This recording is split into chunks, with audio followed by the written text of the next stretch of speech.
de videos.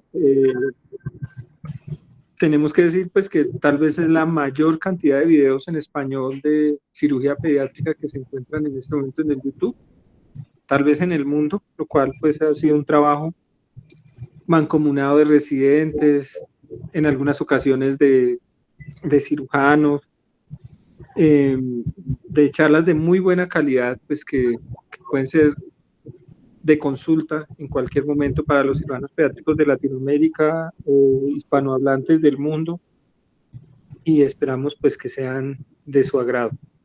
El día de hoy, continuando con una charla que tuvimos la última vez que se trató de trauma esplénico, y cómo pues tratamos de no hacer esplenectomías en trauma esplénico, hoy vamos a hablar precisamente de un tema en contraposición que es causas no traumáticas de esplenectomía en pediatría. Esperamos que la charla sea del agrado de ustedes y esperamos pues que les guste. El día de hoy el expositor es Santiago Ángel Vargas, es residente del programa de cirugía general de la Fundación Universitaria de Ciencias de la Salud. Pues le damos paso a su charla. Comienza, Santiago. Buenas tardes, gracias, doctor.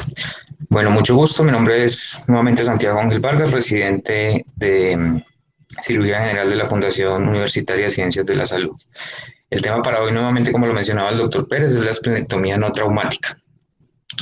En cuanto a la introducción, les quiero manifestar que en el último siglo, gracias a los avances en los procedimientos diagnósticos, estos han hecho que los trastornos hematológicos aumenten drásticamente en la población pediátrica, asociando a esto una popularidad en su tratamiento, que es la esplenectomía, la cual se ha ejecutado con diversas técnicas quirúrgicas y con resultados variados, como veremos a continuación. En cuanto a la historia, les quiero comentar algo, pues el vaso se ha asociado a lo largo de la historia con la melancolía, la risa, el malestar y el deterioro de las actividades atléticas. En el año 353 de Cristo, Aristóteles relacionó el vaso con un carácter caliente y con la digestión. En el año 421 a.C., Hipócrates describió inicialmente la anatomía del vaso y 600 años después Galeno lo calificó como un órgano de misterio y creyó que extraía la melancolía del hígado y de la sangre y que la expulsaba a través de los vasos esplénicos hacia el estómago. En los siglos XVII y XVIII, Malpighi y Gleason, Harber y Morton describieron con más detalle la estructura del vaso y es hasta 1777 cuando Hewson demuestra que los folículos de Malpighi están involucrados en la formación de glóbulos blancos y Virchow lo relaciona lo asocia con el sistema linfoide. Pontiff, hacia 1885, realiza la primera esplenectomía en una paciente con un quiste esplénico. Pin, en 1865, realiza las primeras esplenectomías, pero a causa de una esferocitosis hereditaria. Y Lord Mongina considera que la esplenectomía es de valor en los trastornos hematológicos hacia 1921. Es hasta 1991 que Delattrier realiza la primera esplenectomía por laparoscopia en adultos y Tullman realiza la primera esplenectomía por laparoscopia en 1993 en un paciente pediátrico. En relación a la embriología del vaso, tenemos que el vaso previene el mesodermo, que es el responsable de la génesis de este, en torno aproximadamente hacia la quinta semana de gestación, en donde las células mesenquimales que se encuentran entre los pliegues del mesodesmo dorsal y las células del epitelio celómico dan origen al primordio esplénico. El vaso permanece en el interior del mesodermo, del mesodermo durante su expansión, más sin embargo no sigue la vía descendente de los epiplones, sino que se queda firme hacia el hipocondrio izquierdo. Esto es gracias a la rotación del estómago, el cual genera una rotación sobre su eje anteroposterior, generando que la parte del mesogastrio dorsal se una hacia la pared posterior del abdomen, dando origen a los ligamentos esplénicos. Más o menos 10 o 20 días después se evidencia una diferenciación en un epitelio verdadero con una membrana basal visible del vaso. 29 o 30 días después aparecen unas hendiduras mesenquimales donde se evidencian comunicaciones capilares y asume su forma característica. Hacia la 13ª semana aproximadamente emergen las células B que expresan inmunoglobulinas y en su superficie las células T formadoras de rosetas en los eritrocitos. Aproximadamente en las primeras semanas del segundo trimestre se presenta una diferenciación de las arterias centrales, dando paso a la formación de la pulpa roja y a la pulpa blanca. La pulpa blanca se caracteriza por una condensación de monocitos, linfocitos y macrófagos que generan la pulpa blanca sobre las arterias centrales, y la pulpa roja es un conglomerado de eritrocitos hacia la periferia o hacia la parte distal de estas arterias. En cuanto a las funciones, tenemos que el vaso cumple dos principales funciones, que son la fagocitosis y el desarrollo de la inmunidad, tanto humoral como celular. Pero también se ha visto que el vaso está asociado con múltiples funciones no inmunológicas, como por ejemplo ser el sitio de diferenciación para las plaquetas, reticulocitos y monocitos, y ser el depósito de granulocitos y eritrocitos. Y también es el sitio de eliminación de células sanguíneas rojas envejecidas y deformadas. En cuanto a las anomalías congénitas, tenemos que hay varias. Tenemos la asplenia y la hiposplenia. La asplenia es una anomalía congénita autosómica recesiva, mientras que la hiposplenia es una anomalía congénita autosómica dominante, que cuando se presentan están asociadas a múltiples anomalías congénitas de carácter cardiovascular. Referente a la poliesplenia, tenemos que es diferente a un vaso accesorio, ya que en la poliesplenia lo que se presenta es el vaso está unido a uno, dos o más lóbulos esplénicos de pequeño tamaño.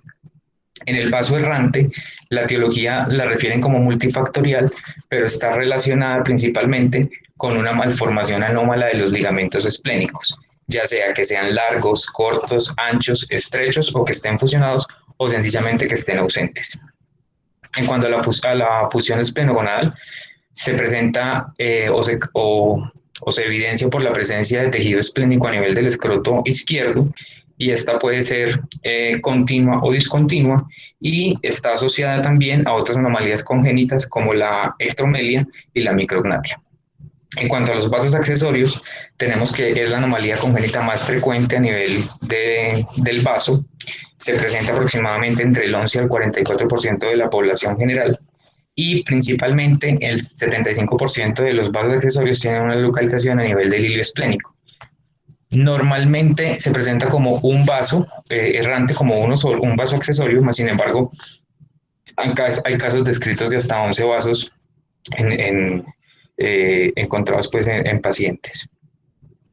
Referente a la esplenosis, pues es la presencia de tejido esplénico en la cavidad peritoneal.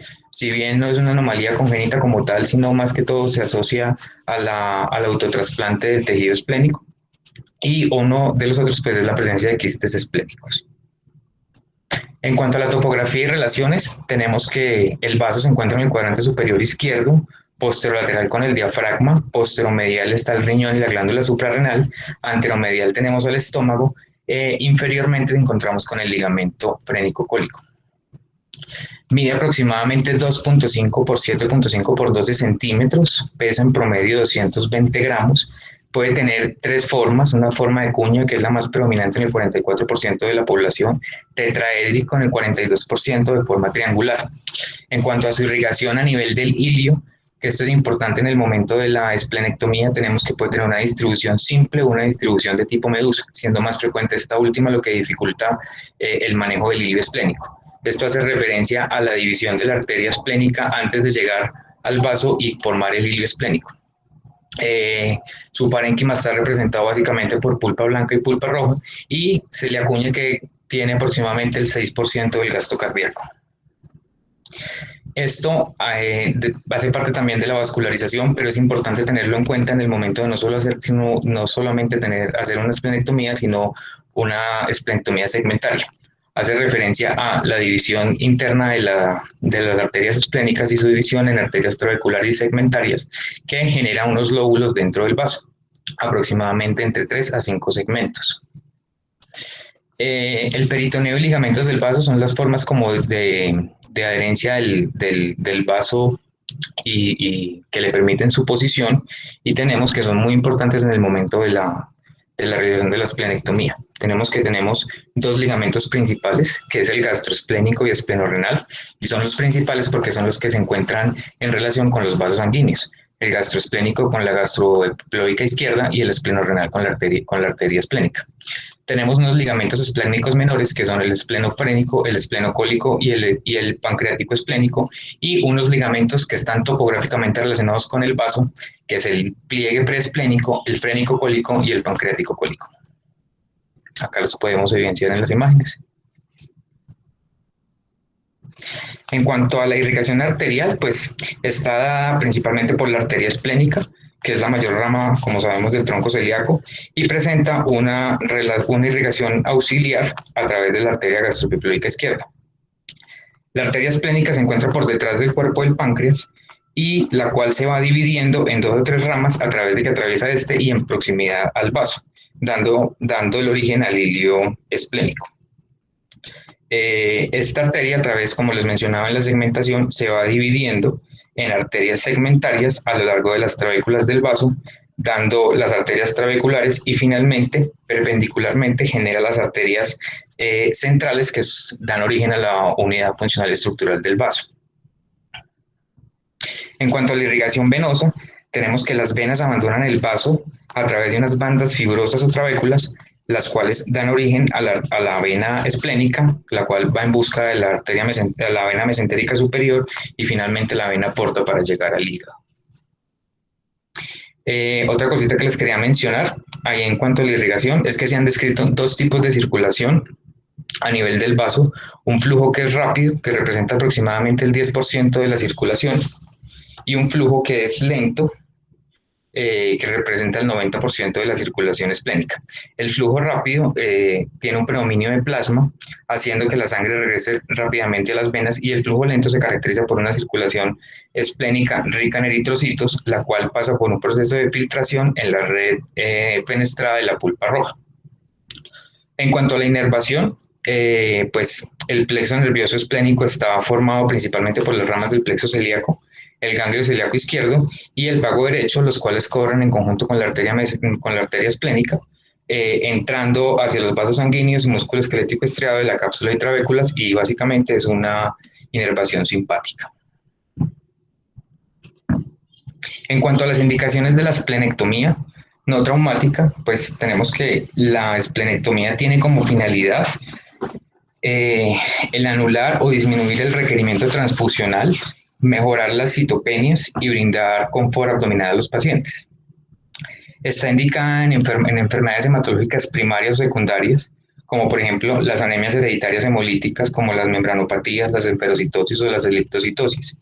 También en las enzimopatías, como por ejemplo el déficit de la piruvato quinasa, las hemoglobinopatías como la talasemia o la drepanocitosis, en la anemia hemolítica inmune, en la púrpura trombocitopénica idiopática. Otros tenemos como ahí en varios, pues está el hiperesplenismo, la torsión del vaso, la presencia de quistes, los abscesos o en el caso de los traumas. En cuanto a la técnica quirúrgica, se han descrito 4 técnicas quirúrgicas, más sin embargo, la esplenectomía por laparoscopia o mínimamente invasiva ha demostrado ser un procedimiento seguro y eficaz en los niños con trastornos hematológicos, con una menor estancia hospitalaria, una menor tasa de complicaciones, más sin embargo, pues esta se ha asociado a que sea más largo en cuanto al tiempo quirúrgico en relación a la vía abierta, según el tipo de curva del profesional, la cual es una curva que es en ascenso.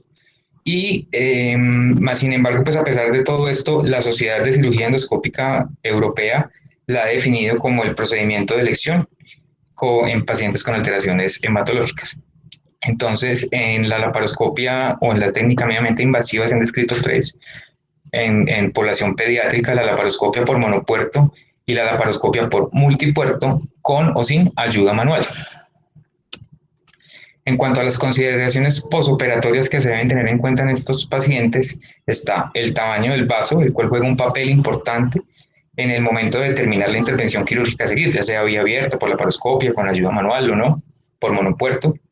Entonces se considera que un vaso grande es superior a los 500 gramos, más sin embargo en las series que aquí hay publicadas, estos 500 gramos no diferencian en las tasas de conversión, pero un vaso de 1000 gramos, por ejemplo, sí presenta unas tasas de conversión cercanas al 60%. Otra de las medidas que están presentes y que hay que tener en cuenta en el momento de las consideraciones preoperatorias es el tamaño, lo que mide el vaso.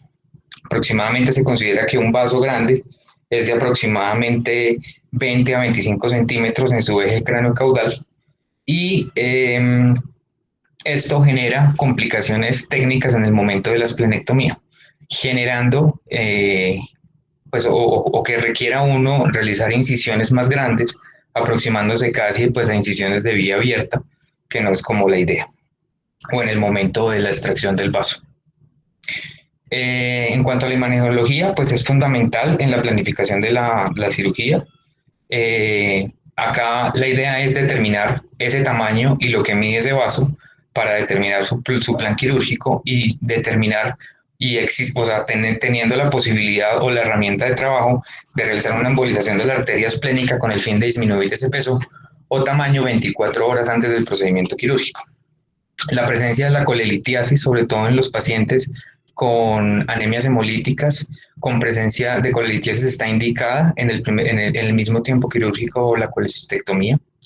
Y en cuanto a las consideraciones generales, pues tener una profilaxis antibiótica de amplio espectro, realizar una tromboprofilaxis venoso para trombosis venosa profunda, la preparación intestinal, ¿con qué? Con el fin de disminuir el volumen de heces en el colon izquierdo y así su tamaño y por ende facilitar la movilización del vaso en el momento de la esplenectomía. Y otra de las cosas importantes en este tema, que más adelante lo toco, es la inmunización versus a la infección abrumadora post-esplenectomía o síndrome de Opsi. En cuanto a la técnica quirúrgica para esplenectomía laparoscópica, pues está el posicionamiento de acceso seguro para establecer el neumoperitoneo. El posicionamiento es en un tren de Leyburg invertido, lateralizado hacia la derecha. Los puertos que se utilizan inicialmente, las primeras esplenectomías por laparoscopia se usaron 6 puertos. En este momento se usan 4 puertos, un puerto de 10 milímetros a nivel umbilical, 2 de 5 milímetros sobre la línea media entre el sifoides y a nivel umbilical y uno en flanco izquierdo. Se procede a realizar una laparoscopia diagnóstica con el fin de encontrar o buscar vasos accesorios. Ahora se continúa con la movilización del vaso, seccionando los ligamentos esplénicos con su adecuada disección. Se procede a realizar la división de los vasos esplénicos y su control. Pues acá la mayoría de las series recomiendan realizarlo con sutura mecánica, el control del hilo esplénico. Luego se comienza con las divisiones restantes. Lo indicado, lo que se recomienda es por último dejar el ligamento espleno-diafragmático para que quede fácil meterlo en la bolsa de extracción. Es muy importante en este momento pues, tener en cuenta que el vaso debe sí o sí entrar en una bolsa para su extracción debido pues, a las plenosis que pueden generar y la recaída de la enfermedad que se está tratando. Se procede a realizar la extracción del vaso, idealmente en estos pacientes, si bien sí se puede realizar la morcelación del vaso, idealmente no la recomiendan hacerla manual para que haya un adecuado estudio patológico del mismo. Finalmente se procede a la eliminación de los trócares, el retiro del neumoperitoneo y el cierre del puerto. Si el paciente presenta colelitiasis y se va a realizar la colecistectomía en el mismo tiempo quirúrgico, se recomienda realizar primero la colecistectomía antes que la esplenectomía, debido a que si se presentan hemorragias u otro tipo de complicaciones durante la esplenectomía, poder realizar la colecistectomía antes, de manera que si se tiene que convertir a cirugía abierta, la herida de la laparotomía no sea mayor.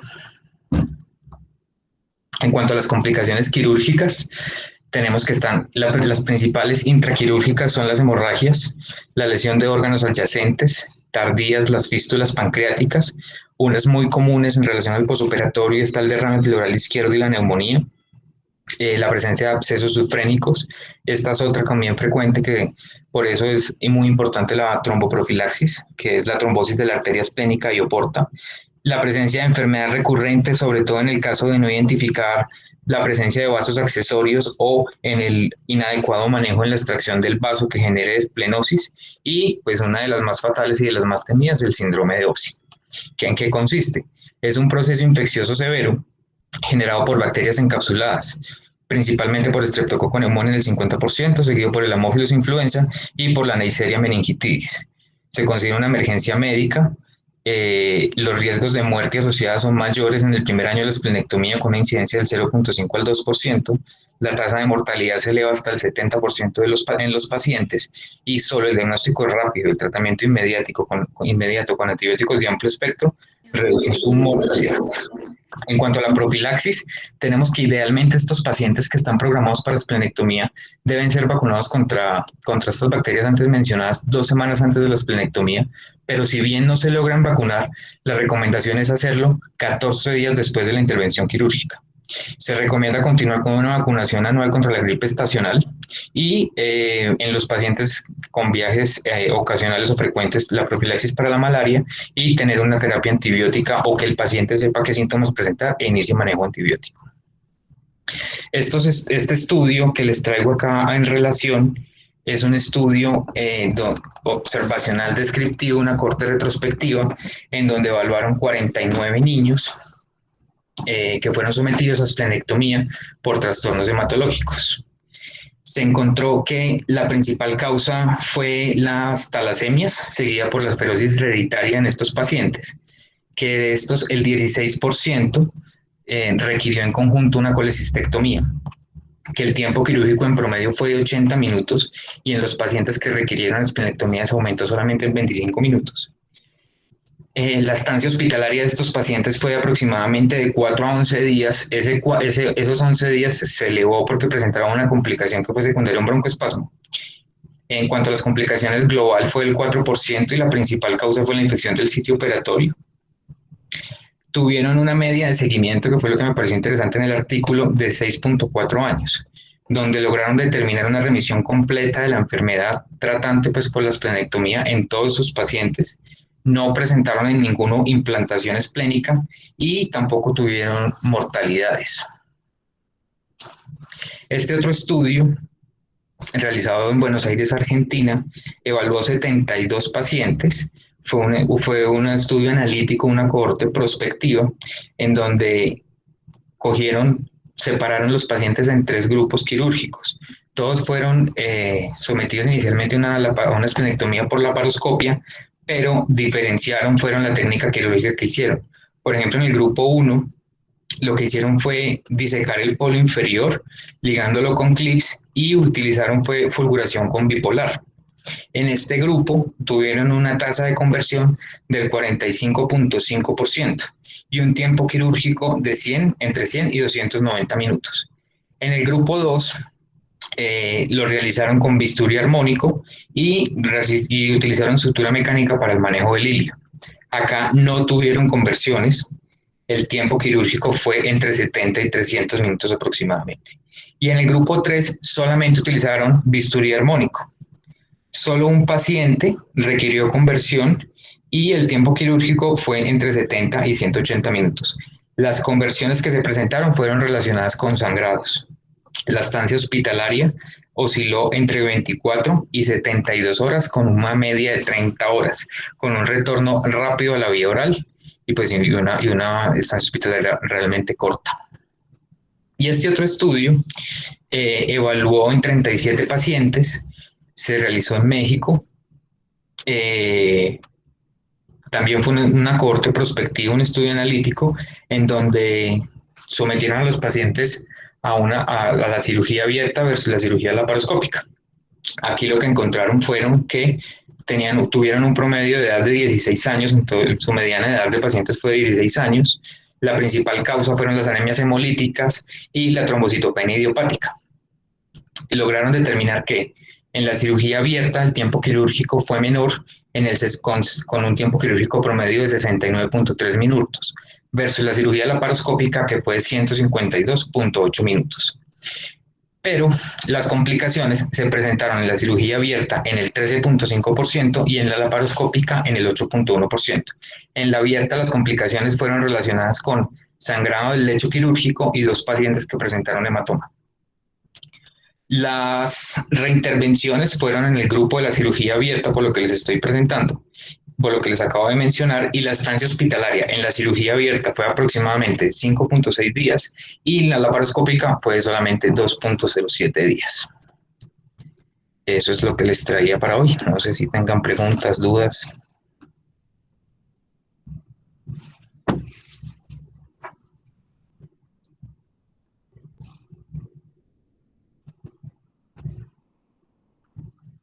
¿Aló?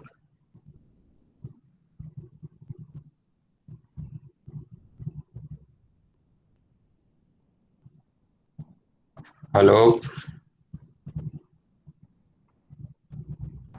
Ahí lo vimos perfectamente. Ok, doctor.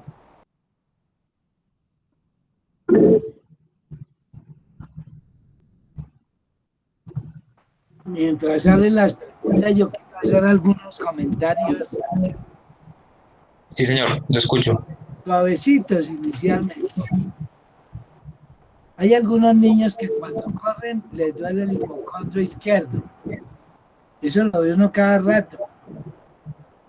Y entonces los compañeros le dicen, le dio vaso. Así le dicen, le dio vaso. ¿Qué es lo que está pasando? Lo que en realidad, lo que pasa en esos niños que les da vaso es que tragan aire y el estómago se distiende y duele. Ok. Entonces, hay que hacerles es enseñarle a respirar. Una de las muertes la muerte más famosa es esplenectomía, es la muerte del Shah de Irán.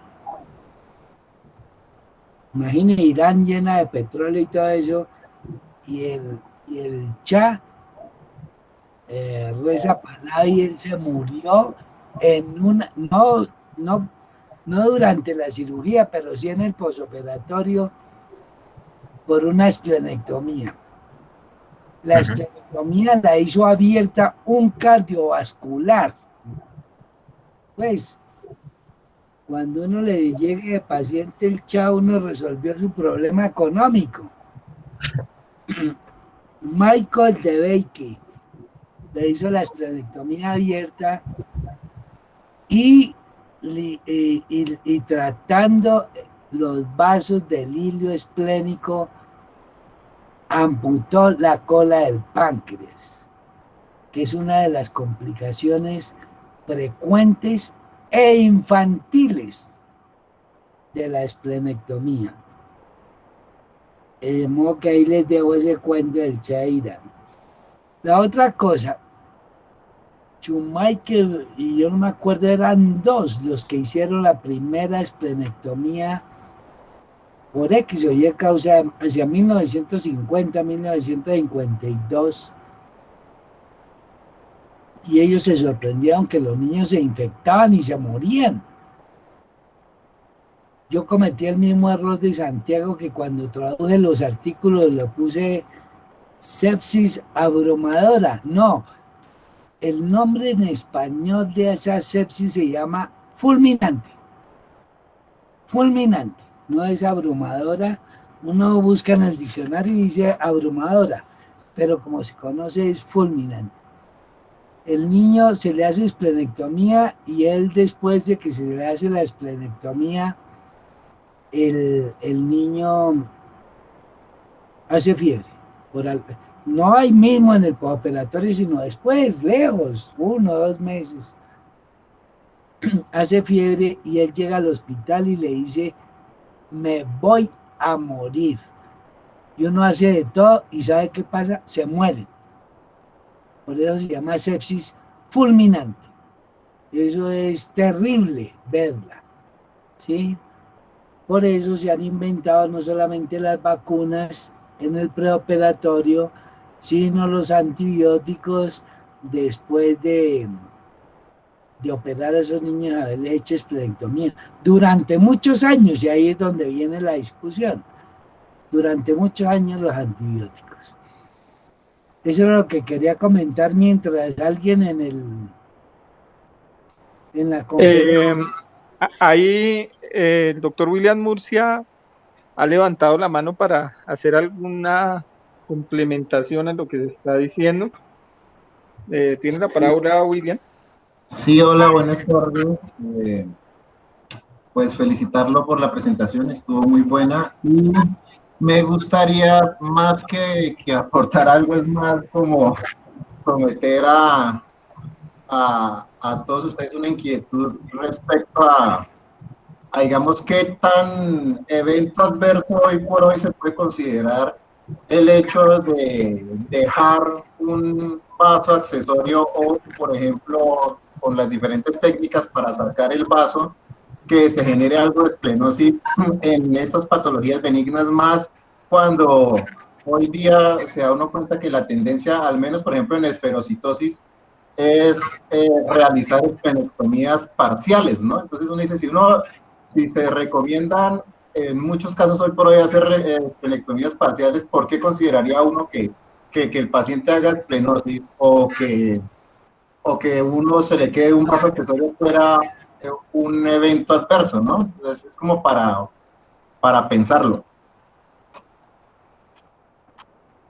Muchísimas gracias, William, por su intervención. Pues quisiera oír qué piensan en el auditorio de esta pregunta. No, esos son comentarios espectaculares. Indudablemente, el vaso no se puede sacar impunemente. Eso le hace falta a uno.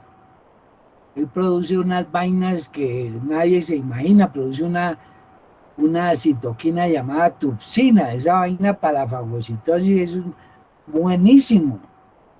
Y el niño se queda sin tupsina.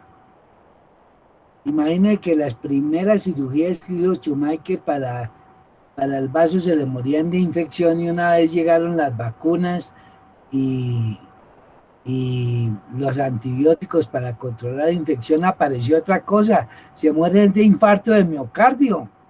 Y uno dice, pero ¿por qué les quito el vaso? ¿Y qué tiene que ver el infarto de miocardio? Porque eso hace una trombocitosis, eso se suben las plaquetas y eso a la larga le hace uno daño. Entonces, lo que dice el doctor Murcia es muy cierto. Eso uno no tiene por qué sacar el vaso porque sí, y es lo que apareció en los canadienses, que ellos en cirugía de trauma de vaso no lo quitan, y eso revolucionó la cirugía pediátrica. Eso fue un regalo de la cirugía pediátrica a la cirugía de adultos. El vaso uno lo necesita, por Dios, y eso no se puede quitar todo. Y entonces vienen las esplenectomías parciales. El vaso después de los 6 años, la incidencia de sepsis fulminante se baja, y más si uno le ha colocado vacunas y antibióticos. El problema es en el niño pequeño, en el niño de 2, 3 años, que aún el vaso se está formando y está produciendo todas las citoquinas y todas las cosas, que uno trata de preservarlo. Eso es lo que está haciendo, y la cuestión es válida.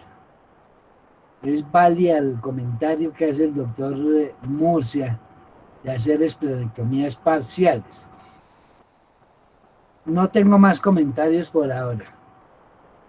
Muchas gracias, doctor, por su intervención. Quisiera preguntar a alguien más de los cirujanos pediátricos que hoy nos acompañan, quisiera a complementar o está en contraposición a la intervención de William y el profe Niño. Quisiera exponer su posición.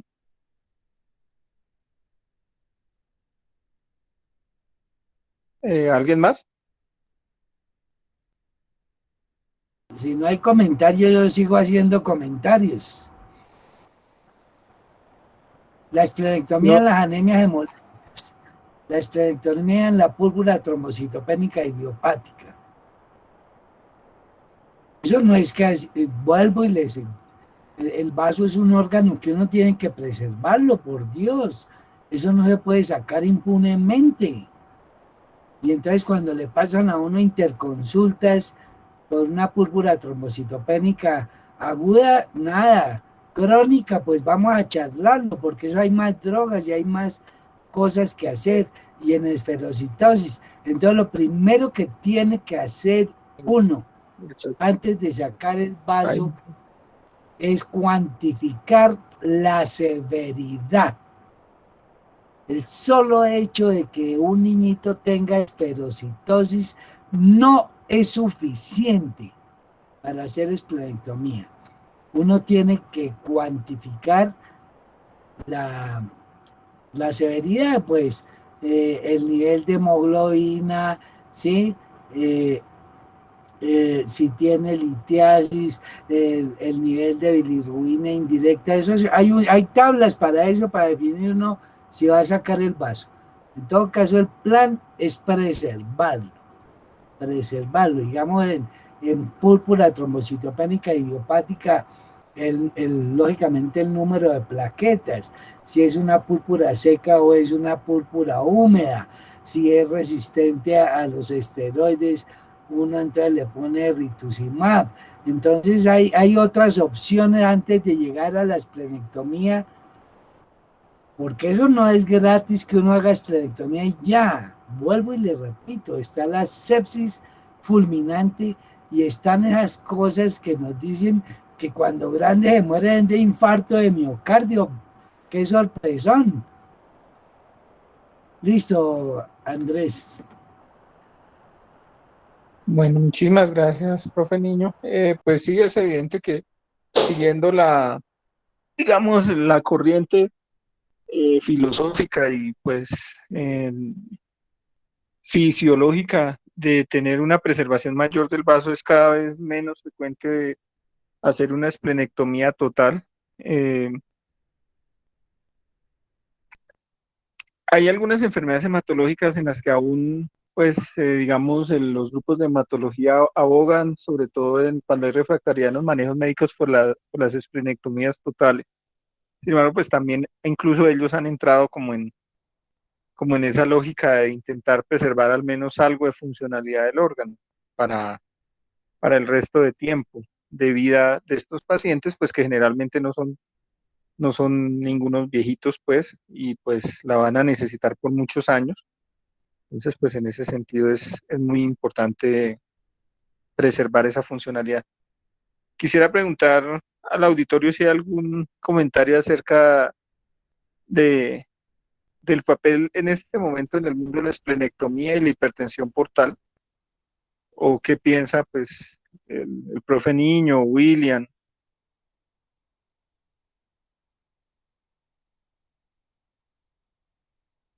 o alguno de los otros cirujanos acerca tienen la palabra. Esplenectomía, hipertensión portal, solamente si el paciente tiene hiperesplenismo, es decir, trombocitopenia, anemia, leucopenia. Ahí comienza uno a pensar en esplenectomía, en hipertensión portal. He hablado con varios cirujanos de épocas anteriores a mí, imagínense, harto tiempo. Hacían una cirugía que llamaba la esplenoneumopexia para derivar la sangre de la hipertensión portal al vaso y al pulmón. Y ellos han visto cómo evolucionan esos niños y ninguno recomienda la esplenoneumopexia. Entonces, si hay un niñito con hipertensión portal, pues tiene esplenomegalia. ¿Qué tiene que tener para que yo esté pensando en quitarle el vaso? Pues que tenga hiperesplenismo. Si no, no piensa uno por ningún motivo. por ningún motivo. Entonces, eso es el comentario, no más. El problema, digamos, es como encontrar digamos, ese criterio claro de la severidad del hiperesplenismo o en qué momento el hiperesplenismo se convierte en un criterio claro o en una indicación clara de hacer una esplenectomía, ¿no? O en qué momento es reversible ese hiperesplenismo y puede tratarse con una derivación portosistémica. Digamos que hacia allá iba mi pregunta. No sé si alguien quisiera tener algún comentario ahí.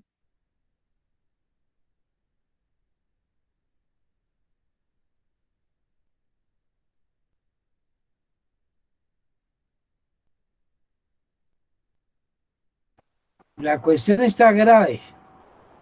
No hay criterios, así que diga uno, uy, mire. Y sobre todo que no hay criterios, sino que salió algo mágico, mágico, para derivar esa sangre que está atorada ahí a nivel de hepático, derivar la otra parte, y son los tips. Eso definitivamente es una cirugía revolucionaria, ¿sí? El catéter transyugular, donde hace una anastomosis con un catéter eh, de la porta a la vena cava. Eso, los españoles, eso, no sé cómo estará en los estudios en niños, pero ellos tienen un laboratorio de hemodinamia solo para hacer tips. Y ellos ven la hipertensión portal y que no está manejable por la citis, por el hiperesplenismo y le ponen un tips. Eso es lo que está haciendo. Lo que pasa es que primero con esas derivaciones quirúrgicas, esclerorenal distal, proximal, de Rex, todo eso que se ha hecho, eso es exigente quirúrgicamente. Y no solamente exigente quirúrgicamente, sino anatómicamente. Uno tiene que tener, digamos, la renal por lo menos de 1 centímetro de diámetro para hacer una esplenorrenal proximal o distal, cualquiera de las dos. Entonces eso no es tan, no sé cómo estará lo de los tips en los niños, es la verdad. Pero esta gente de España eso muestra unas cosas maravillosas con esos tips, con esas trayugulares que hacen. Digamos, pues ahí Chucho, yo quisiera decir que al momento se ha intentado en algunos lugares aquí de Bogotá, en algún lugar de Bogotá, mm, han intentado algunas derivaciones portosistémicas, pero con un éxito mixto, o sea, alguna mortalidad, en fin, no ha sido así como un éxito claro en esas derivaciones. Eh, una de las personas que más ha trabajado esto era pues el director de cirugía hepatobiliar pediátrica del Garraham, que yo pues alguna vez le leí alguna revisión acerca de esto y él pues pone mucho énfasis en la escogencia del paciente para esto. Eh, y pues ponía algunos casos exitosos de disminución del hiperesplenismo con estas derivaciones. Pero pues la verdad, hasta donde pues, yo pude revisar los tips en niños por debajo de los 5 años es muy difícil. Y también pues digamos que hacer una derivación es bastante difícil. Entonces pues digamos que es como un camino sin salida, ¿no? ¿Aló? ¿Me oyen? Sí, señor. ¿Aló? Entonces, digamos que por eso también hacía pues digamos, esta pregunta, a ver si hubiese más experiencia, porque hasta donde nosotros vamos en este momento acá en la cirugía pediátrica, en muchos lugares de Colombia está en manejar en hipertensión portal simplemente los, las complicaciones derivadas de la hipertensión portal y con el hiperesplenismo, pues sacar el vaso y ya. cuando empieza a ser sumamente sintomático. Y en virtud de la verdad que quien se ha enfrentado a una esplenectomía por hiperesplenismo derivado de hipertensión portal podrá decir que es una de las esplenectomías más demandantes desde lo técnico. Pues digamos que uno siempre que le ha tocado alguna vez eso, pues se termina preguntando si no habrá otra cosa, algo más para hacer, que no sea entrar a sacar esos vasos tan grandes y hipervascularizados como son esos vasos. Digamos que ya ese era mi tema. No sé si alguien más quisiera hacer algún comentario respecto a la charla. Bueno, Santiago, la charla estuvo bastante buena. Esperamos poderla poner en el canal de YouTube para que sea pues también de consulta. Y pues muchísimas gracias por la asistencia. Hoy ha estado mucho más nutrida que otros días la asistencia. Y pues esperamos haya sido de su entero interés la charla. Muchísimas gracias por su atención. Espere Andrés. Y bueno. yo tengo una conferencia con ustedes el próximo lunes a las 6 p.m. Profe, es el jueves y el lunes. Le apartamos dos días para que le pudiera dictar con total comodidad. Entonces el jueves 4 a las 6 de la tarde voy a hablar de obstrucción intestinal neonatal. Yo le agradezco mucho la invitación. Es una charla principalmente para residentes. Es una charla